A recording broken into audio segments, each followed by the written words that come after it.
Bismillahirrahmanirrahim. Assalamualaikum warahmatullahi wabarakatuh. Alhamdulillahirabbil alamin. Wassalatu wassalamu ala khatamil anbiya'i wal mursalin sayyidina wa maulana Muhammadin wa ala alihi at-tahirin wa ashabihi wa man tabi'ahum bi ihsanin ila yaumiddin. Wa ba'du. Ikhwa fillah rahimakumullah. Pada pertemuan kali ini kita akan sama-sama mengkaji Sirah Nabawiyah. Temanya yaitu mengambil pelajaran dari ekspedisi Nabi dari awal hijrah sampai peristiwa Badar. Kita tahu setelah Rasulullah SAW hijrah ke Madinah, beliau sampai di kota Madinah itu pada bulan Rabiul Awal, tentu tahun 1 Hijriah. Sampai kemudian terjadi perang Badar. Yang dimaksud perang Badar di sini tentu perang Badar Kubra. Ghazwatul Badril Kubra yang terjadi pada bulan Ramadan tahun kedua Hijriah. Nah, di antara rentang itu banyak kejadian-kejadian. Bil khusus Rasulullah SAW itu mengirim ekspedisi atau bahasa Arabnya itu sariyah setelah mendapat izin perang dari Allah Subhanahu wa taala. Kita sebelum lebih lanjut perlu difahami dari awal ada dua istilah di dalam perang Nabi. Kalau Nabi mengutus pasukan dan Nabi tidak ikut, itu disebut dengan sariyah. Atau mungkin diterjemahkan bahasa kita ini ekspedisi. Tapi kalau Nabi ikut bersama pasukan itu, maka itu istilahnya disebut dengan ghazwah. Ya, penting untuk memahami dua istilah ini. Dan setelah Rasulullah SAW mendapat izin perang, karena waktu Rasulullah di Mekah itu sama sekali nggak ada izin perang. Perintahnya hanya bersahabat. Tidak ada perintah perang. Itu sampai di Madinah, Rasulullah mendengar informasi bahwa kaum musyrikin Quraisy itu akan melakukan tipu daya menyerang kaum muslimin yang ada di Madinah. Sehingga kemudian Rasulullah SAW perlu untuk menyiapkan diri, menyiapkan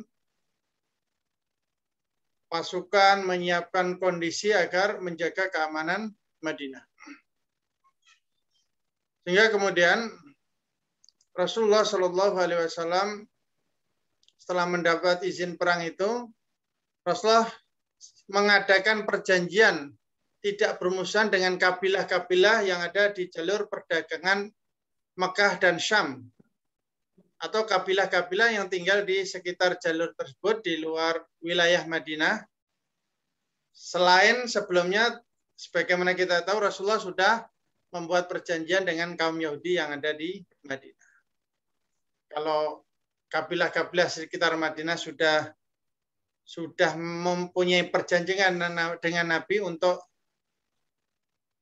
tidak melakukan peperangan, maka secara politik dan militer tentunya kaum muslimin di Madinah sudah cukup aman. Dan kita tahu Madinah itu posisinya antara Mekah dan Syam. Dan orang-orang musyrikin Quraisy itu kalau berdagang pasti akan berdagang ke Syam itu akan melewati sekitar kota Madinah. Dan itu berbahaya bagi orang-orang kafir Quraisy. Mereka tahu itu. Yang kedua, di samping membuat perjanjian-perjanjian tadi, Rasulullah SAW juga mengirim sariyah atau satuan-satuan bersenjata atau ekspedisi militer ke jalur-jalur perdagangan Mekah tersebut. Jadi selain membuat perjanjian juga mengirim ekspedisi untuk mencegat kafilah dagang kafir Quraisy. Ini kurang lebih pada ini slide-nya belum selesai. Tapi intinya Rasulullah Shallallahu Alaihi Wasallam itu sampai di kota Madinah pada bulan Rabiul Awal. Kemudian pada Ramadan tahun 1 Hijriah, Rasulullah Shallallahu Alaihi Wasallam mengirim syariah namanya Syariah Saiful Bahriyah dipimpin oleh Hamzah bin Abdul Muttalib. Kemudian pada Syawal masih tahun yang sama, Ramadan terus Syawal 1 Hijriah, Rasulullah mengirim ekspedisi atau Syariah Ubaidah bin Al-Haris. Kemudian pada bulan Dzulqa'dah tahun 1 Hijriah, Rasulullah Shallallahu Alaihi Wasallam kemudian mengirim ekspedisi atau Syariah Sa'ad bin Abi Waqqas. Kemudian pada bulan Safar 2 Hijriah, Rasulullah Shallallahu Alaihi Wasallam mengirim ekspedisi atau terjadi bukan syariah ini, tapi ghazwah perang karena Rasulullah Shallallahu Alaihi Wasallam ikut di dalamnya disebut dengan perang Abwa.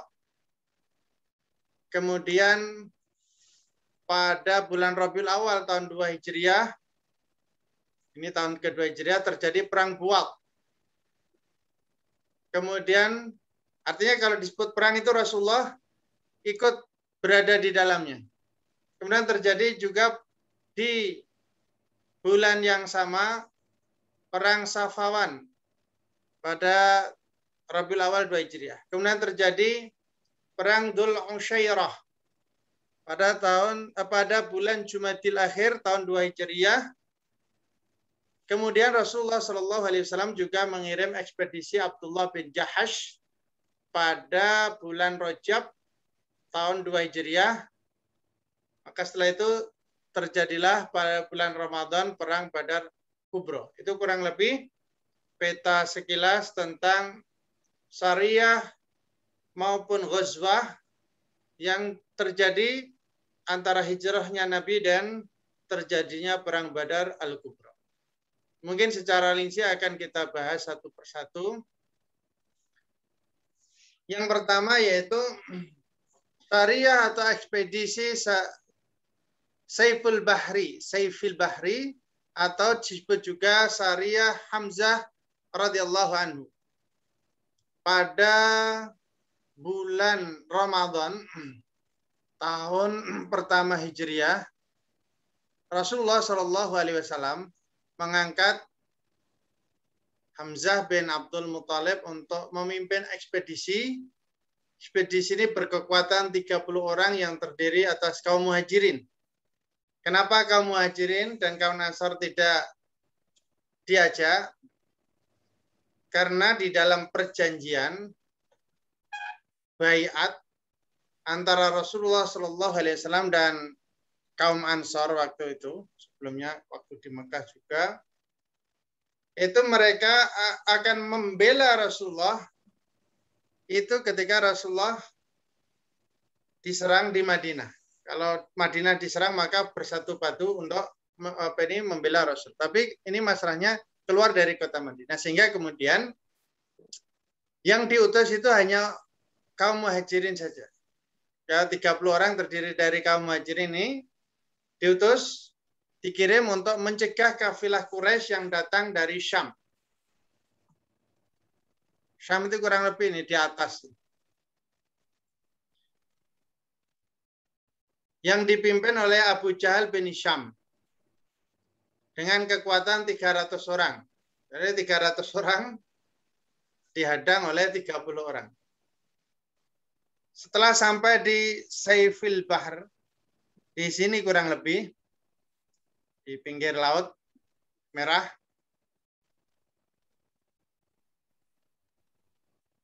di sekitar Laut Merah, bertemulah pasukan kaum muslimin dengan kafilah Quraisy dan siap untuk bertempur.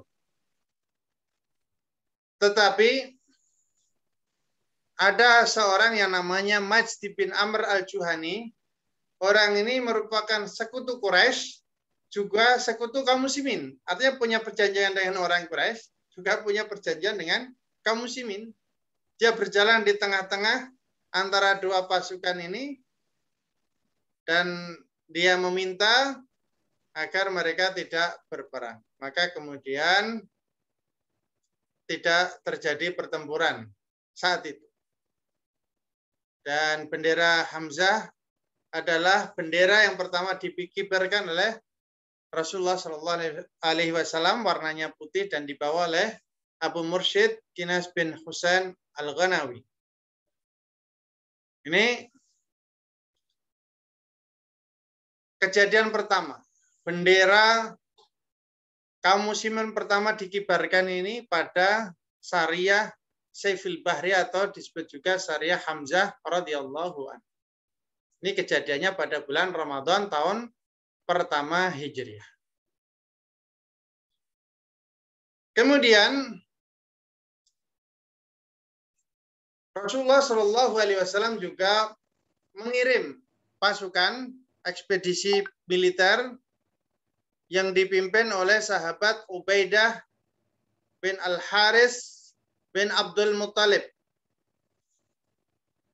pada bulan Syawal tahun yang sama, yaitu tahun pertama Hijriah. Rasulullah mengutus Ubaidah bin Haris ibn Abdul Muttalib memimpin 60 orang prajurit muhajirin, sekali lagi dari golongan muhajirin, berpatroli mengawasi kafilah dagang Quraisy. Kalau yang pertama 30, ini 60 orang. Sariyah ini bertemu dengan kafilah dagang Quraisy yang dipimpin oleh Abu Sufyan bin Harb bersama 200 pasukannya di pedalaman Rabi'. Kurang lebih di sini tempatnya. Ini Rabi'. Si sebelah selatan baratnya. Tenggara berarti. Dari Madinah Al-Munawwarah. Di sebelah selatan Yambu masih di tepi Laut Merah juga. Pokoknya karena memang jalurnya itu sekitar Laut Merah ini. Mereka saling melepas anak panah, dua pasukan ini, tapi tidak sampai terjadi peperangan. Dan ini adalah anak panah pertama yang diluncurkan oleh pasukan kaum muslimin dalam sejarah Islam. Ini anak panah pertama. Karena di ekspedisi pertama itu belum terjadi apa-apa. Nah, di ekspedisi kedua ini saling melepas anak panah tapi tidak sampai terjadi peperangan. Dan ekspedisi ini biasa juga disebut dengan ekspedisi atau Sariyah Rabi'. Fatifillah rahmakumullah. Ini yang kedua. Kemudian juga pada bulan Dzulqa'dah tahun pertama Hijriah, Rasulullah Shallallahu Alaihi Wasallam juga mengirim Sa'ad bin Abi Waqqas bersama 20 orang pasukan ke arah Al-Kharrar, sebelah selatan Rabi' dekat Juffah. Ya, dekat-dekat dengan Rabi' yang bulan sebelumnya itu Rasulullah Shallallahu Alaihi Wasallam mengirim pasukan Ubaidah bin Al-Haris. Kalau di bulan Dzulqa'dah ini Rasulullah Shallallahu Alaihi Wasallam mengirim Sa'ad bin Abi Waqqas bersama 20 orang pasukan ke Al-Kharrar dekat Rabi'. Beliau berpesan kepada Sa'ad agar tidak sampai melewati Al-Kharrar. Mereka ini jalan kaki, ini dari Madinah jalan kaki. Jika siang hari mereka bersembunyi, dan ketika malam hari mereka baru berjalan. Kalau siang, namanya juga ini mau mencegat, harus sembunyi-sembunyi. Siang hari sembunyi, pas malam hari baru berjalan. Pada hari kelima, dari perjalanan itu pas pagi harinya, sesampai di Al-Kharrar ternyata kafilah dagang yang diincar itu sudah lewat kemarin. sehingga nggak terjadi pertempuran. Udah lewat. Syariah atau ekspedisi ini biasa juga disebut Syariatul Kharar atau ekspedisi militer Al-Kharar. Bendera saat itu juga saat waktu itu berwarna putih dibawa oleh Miqdad bin Amr. Di bulan Ramadan, bulan Syawal, bulan Dzulqa'dah. Kemudian pada bulan Safar tahun kedua Hijriah, ini sudah masuk tahun kedua Hijriah, Rasulullah Shallallahu Alaihi Wasallam memimpin sendiri pasukan berjumlah 70 orang prajurit muhajirin untuk menghadang kafilah dagang Quraisy. Sudah sampai di daerah Wadan, tidak terjadi apapun. Artinya Rasulullah Shallallahu Alaihi Wasallam tidak bertemu dengan sasaran yang dituju. Tetapi dalam perjalanan perang selama 15 hari tersebut, Nabi Shallallahu Alaihi Wasallam sempat membuat perjanjian dengan Amr bin Makhshi ad-Damri, pemimpin Bani Damrah. Nabi Muhammad Shallallahu Alaihi Wasallam berjanji untuk melindungi dan menolong Bani Damrah jika ada yang menyerang mereka. Dengan syarat mereka juga tidak memerangi agama Allah Subhanahu wa Ta'ala. Begitu juga sebaliknya, mereka juga bersedia menolong Nabi jika Nabi memintanya. Ini bagian dari strategi mengamankan dakwah di Madinah. Kabilah-kabilah di sekitarnya dibuat perjanjian, termasuk Bani Damrah. Nah, selama Nabi Shallallahu Alaihi Wasallam meninggalkan Madinah, kepemimpinan Madinah diserahkan kepada Sa'ad bin Ubaidah. Jadi ketika Nabi pergi, tetap di Madinah ada wakil beliau yang memimpin urusan di Madinah. Salah seorang tokoh Ansor. Inilah perang atau ghazwah pertama yang diikuti oleh Rasulullah Shallallahu Alaihi Wasallam. Perang ini selain disebut Ghazwatul Abwa atau perang Abwa, juga disebut perang Waddan karena terjadi di daerah Waddan. Ini perang pertama Rasulullah Shallallahu Alaihi Wasallam, walaupun tidak terjadi peperangan.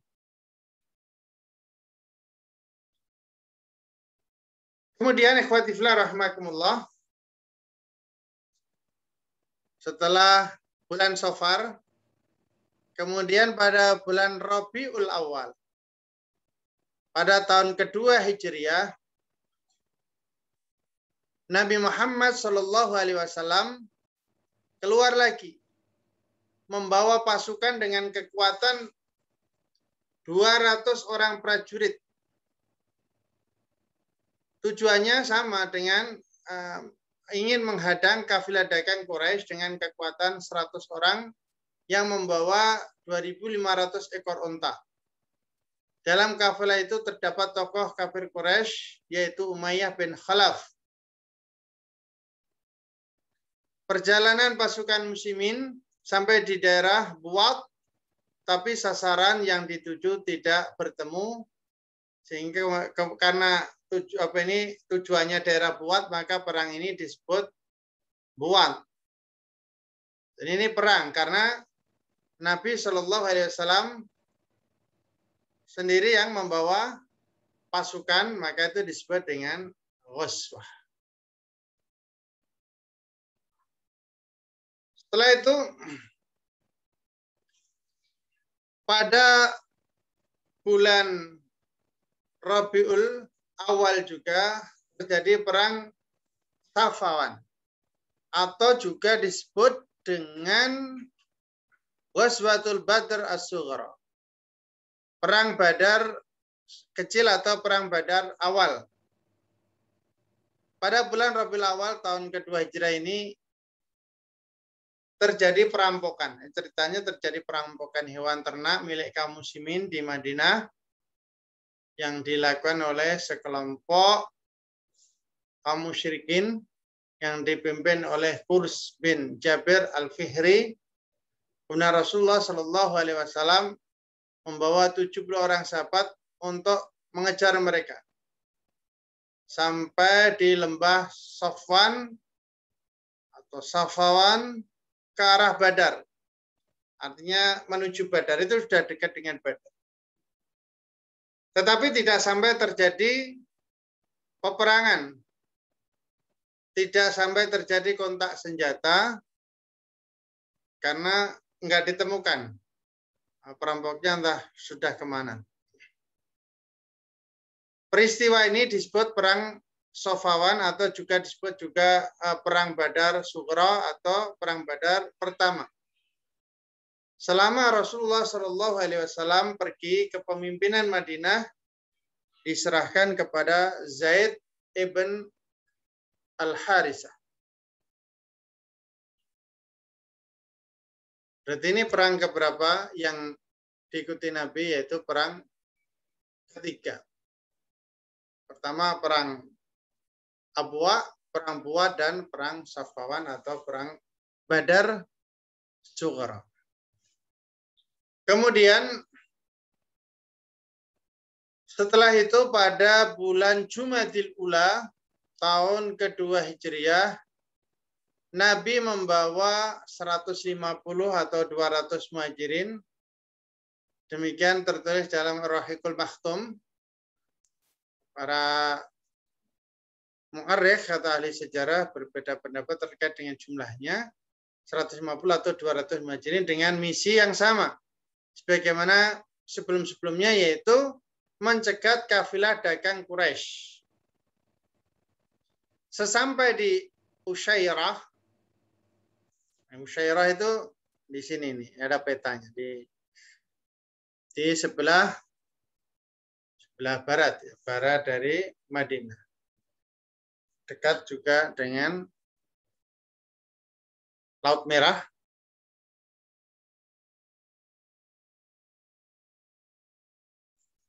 Didapat informasi bahwa kafilah dagang Quraisy itu sudah lewat beberapa hari yang lalu menuju Syam. Kafilah dagangnya udah lewat gitu. Sudah lewat Syam. Namun kafilah dagang inilah yang kemudian dicari-cari oleh Rasulullah Shallallahu Alaihi Wasallam setelah kembali dari Syam, yang kemudian itu menyebabkan terjadinya perang Badar Kubra. Perang Badar yang sebagaimana kita tahu selama ini. Karena tidak ketemu kafilah dagang tadi, maka pada kesempatan kali ini Rasulullah Shallallahu Alaihi Wasallam membuat perjanjian damai dengan Bani Mujlid yang juga sekutu dari Bani Damrah yang sebelumnya sudah mengikat perjanjian damai dengan Rasulullah Shallallahu Alaihi Wasallam. Maka semakin banyak kafilah yang sudah diikat perjanjian oleh Rasulullah Shallallahu Alaihi Wasallam untuk perjanjian damai. Dan selama Nabi Shallallahu Alaihi Wasallam pergi, kepemimpinan Madinah diserahkan kepada Abu Salamah bin Abdul Asad Al-Makhzumi. Bagaimana dijelaskan dalam kitab Rahul Mukhtum atau kitab-kitab yang lain. Ikhwati fillah rahimakumullah. Kemudian setelah itu masih ada satu lagi syariah atau ekspedisi pasukan militer yang dikirim Rasulullah Shallallahu Alaihi Wasallam yang dipimpin oleh Abdullah bin Jahash. Yaitu pada bulan Rajab tahun kedua Hijriah, Rasulullah Shallallahu Alaihi Wasallam mengutus 9 orang muhajirin yang dipimpin oleh Abdullah bin Jahash untuk menyelidiki kondisi sekitar Madinah. Rasulullah Shallallahu Alaihi Wasallam menitipkan surat tertutup yang hanya boleh dibuka setelah mereka melakukan perjalanan selama 2 hari. Setelah 2 hari baru dibuka. Pada hari yang telah ditentukan, yaitu setelah 2 hari perjalanan, Abdullah bin Jahash membuka dan membaca isi surat tersebut, di mana inti dari isi surat adalah agar rombongan meneruskan perjalanan sampai ke desa Nakhlah. Nih, Nakhlah itu ada di sini nih, Nakhlah. Sudah hampir dekat dengan kota Mekah. Mekah ada di sini. Ini Nakhlah, Batu Nakhlah, Madinah di sini. Jadi posisinya sudah lebih dekat dengan kota Mekah. Bila telah sampai di sana, maka rombongan harus dapat melakukan penyelidikan dan kemudian melaporkan atas keadaan kaum Quraisy yang ditemui di sana pada Rasulullah Shallallahu Alaihi Wasallam. Dalam perjalanan ke Nakhlah, Sa'ad bin Abi Waqqas dan Utbah bin Ghazwan kehilangan unta tunggangannya. Kedua orang tersebut akhirnya terpisah dari rombongan untuk mencari ontanya. Sehingga tinggal 7 orang sahabat yang meneruskan perjalanan sampai Nakhlah. Aslinya 9, karena 2 orang nyari onta, ontanya hilang. Tinggal 7 orang. Sesampainya di Nakhlah, rombongan Abdullah bin Jahash ini bertemu dengan kafilah dagangnya Quraisy yang baru kembali dari perniagaan dari negeri Syam. Saat itu rombongan ekspedisi para sahabat Nabi mengira bahwa hari tersebut belum memasuki bulan Rajab.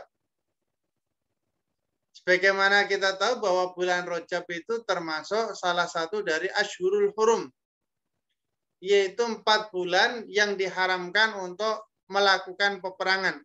Perang dalam artian menyerang. Ya, kalau diserang, ya boleh ya, dan harus melawan. Ini maksudnya memulai peperangan itu enggak. Itu sudah menjadi hukum di kalangan bangsa Arab jauh sebelum hadirnya Islam. Yaitu Ashhurul Hurum, 4 bulan tidak boleh melakukan peperangan, memulai peperangan. Abdullah bin Jahash ini mengira itu belum masuk bulan Rajab. Sehingga kemudian mereka berani melakukan penyerangan terhadap kafilah Quraisy.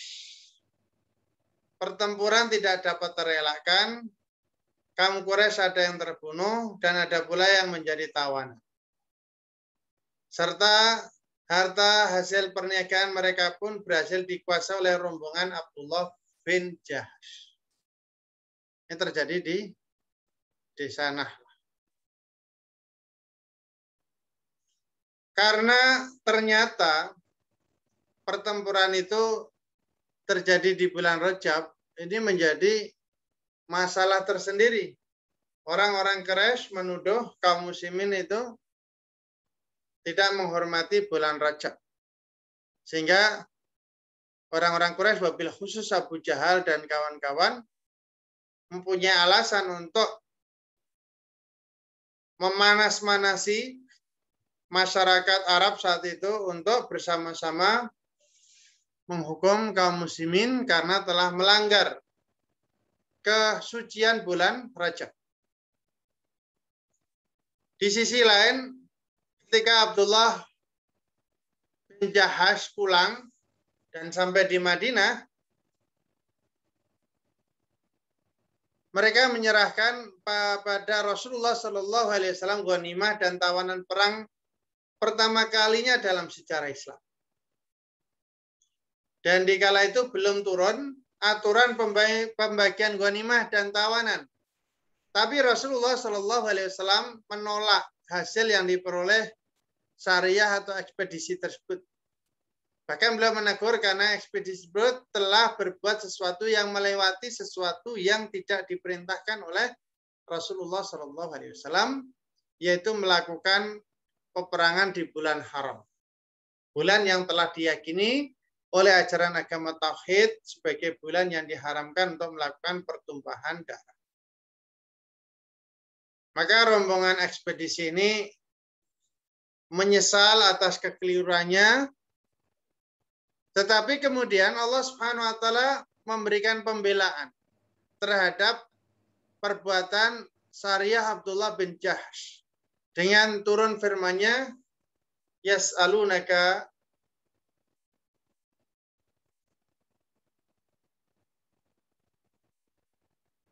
anin syahril harami qitalin fi. Yas'alunaka anin syahril harami qitalin fi qul qitalun fihi kabir. Mereka yaitu kaum muslimin dan orang-orang kafir Quraisy, orang kafir Arab bertanya kepadamu tentang berperang di bulan haram. Qul qitalun fihi kabir. Katakanlah bahwasanya perang atau memulai perang di bulan haram itu merupakan dosa besar. Tetapi wasaddun an sabilillah wa kufrun bihi wal masjidil harami wa ikhraju ahli minhu akbaru indallah. Tetapi menghalangi orang dari jalan Allah, kafir kepada Allah, menghalangi masuk Masjidil Haram, mengusir penduduknya dari sekitarnya, itu juga merupakan dosa besar. Sama saja ketika mereka mengusir kaum muslimin dari Makkah itu juga dosa besar. Kenapa sekarang membahas perang di bulan Rajab? Sedangkan mereka sendiri juga melakukan dosa besar. Bahkan lebih besar daripada perang di bulan haram di sisi Allah Subhanahu wa ta'ala. Wal fitnatu akbaru minal qatl. Dan berbuat fitnah, dan fitnah di sini sebagaimana di ayat yang lain maknanya adalah syirik. Menurut para mufassir, berbuat fitnah itu jauh lebih besar dosanya dibanding dengan membunuh. Mereka tidak henti-hentinya memerangimu sampai mereka mendapat atau dapat mengembalikan kamu dari agama. Dan seandainya mereka mampu, artinya mereka itu sebenarnya niatnya agar kaum muslimin itu kembali kepada kekufuran.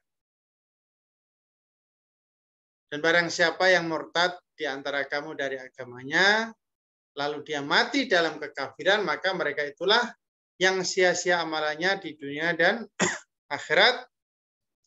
Dan mereka itulah, dan bagi mereka, dan mereka itulah penghuni neraka, kekal di dalam.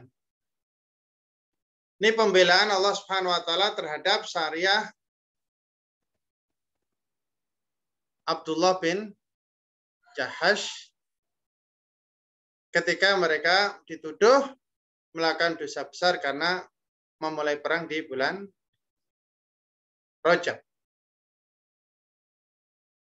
Mereka bergembira, tetapi masih ada satu yang mengganjal. Memang oke, perangnya enggak apa-apa karena Allah sudah menegaskan itu. Tapi mereka masih ragu, apakah mereka mendapat pahala jihad? Abdullah dan rombongannya bertanya kepada Rasulullah Shallallahu Alaihi Wasallam, ya Rasulullah, dapatkah kami mengharap pahala jihad? Maka kemudian Allah Subhanahu Wa Taala menurunkan ayat berikutnya.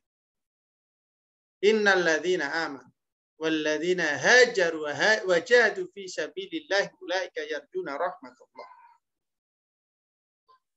Wallahu ghafurur rahim. Sesungguhnya orang-orang yang beriman, orang-orang yang berhijrah dan berjihad di jalan Allah, mereka itulah orang-orang yang mengharap rahmat Allah. Dan Allah Maha Pengampun lagi Maha Penyayang. Surat Al-Baqarah ayat 218. Maka setelah turun kedua ayat tersebut, bergembiralah kaum muslimin pada umumnya, terlebih rombongan ekspedisi Abdullah bin Jahas. Dan akhirnya ghanimah dan tawanan diterima Rasul untuk dibagikan. Tidak begitu lama datang utusan dari Mekah untuk menebus tawanan. Tetapi Rasul menolak sebelum kedua sahabat yang terpisah dari rombongan ekspedisi karena mencari ontanya tadi, yaitu Sa'ad bin Abi Waqqas dan Utbah bin Ghazwan, kembali ke Madinah. Rasulullah sangat khawatir kalau tawanan dibebaskan, tapi kedua sahabat ini belum kembali, terbunuh atau tertawan, Rasulullah tidak punya bargaining. Maka ini ditahan dulu sampai kemudian mereka datang, baru tawanan ini dikembalikan setelah ditebus. Khawatibillah rahmatullah. Demikian sekilas perjalanan ekspedisi Nabi Shallallahu Alaihi Wasallam dari awal hijrah sampai peristiwa Badar. Dari ekspedisi-ekspedisi ini dan perang-perang yang terjadi di antara hijrah Rasulullah Shallallahu Alaihi Wasallam dengan perang Badar ini bisa diambil banyak kesimpulannya. Di antaranya Rasulullah Shallallahu Alaihi Wasallam itu melakukan usaha yang sangat serius di dalam menjaga dakwah, khususnya di kota Madinah, dengan melakukan perjanjian-perjanjian dengan kabilah-kabilah, gitu kan. Kemudian juga Rasulullah Shallallahu Alaihi Wasallam ingin menunjukkan kekuatan kepada kaum musyrikin Quraisy bahwa kaum muslimin saat ini sudah punya kekuatan. Mereka harus hati-hati karena Madinah adalah jalur dagang kaum musyrikin Quraisy yang ingin berangkat ke Syam. Kemudian pelajaran yang lain, ini sahabat itu ketika diutus melakukan apa yang sesuai perintah Nabi. Ketika diutus nggak boleh dibuka apa ini suratnya, dibukanya memang pas hari yang diperintahkan Nabi. Ketika dapat harta rampasan juga tidak dibagi sebelum disampaikan kepada Rasulullah Shallallahu Alaihi Wasallam. Dan yang paling penting adalah kaum muslimin itu perang atau tidak perang, itu hanya mengikuti perintah Allah Subhanahu Wa Taala. Kalau tidak ada perintah Allah, maka tidak akan melakukan perang. Apapun perintah Allah, mau perang, mau sabar. Kewajiban kita kaum muslimin adalah taat dan siap melaksanakan semua perintah Allah Subhanahu wa Ta'ala.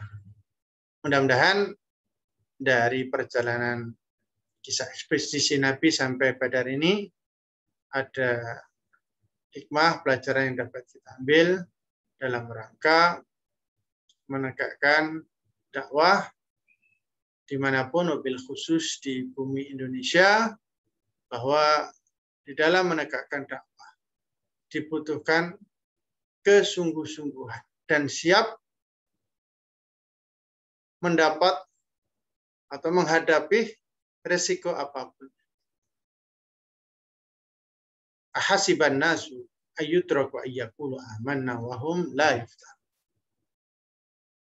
Maka orang itu akan mengira bahwa dia akan dibiarkan mengatakan kami beriman, sedangkan mereka tidak diuji oleh Allah Subhanahu wa Ta'ala.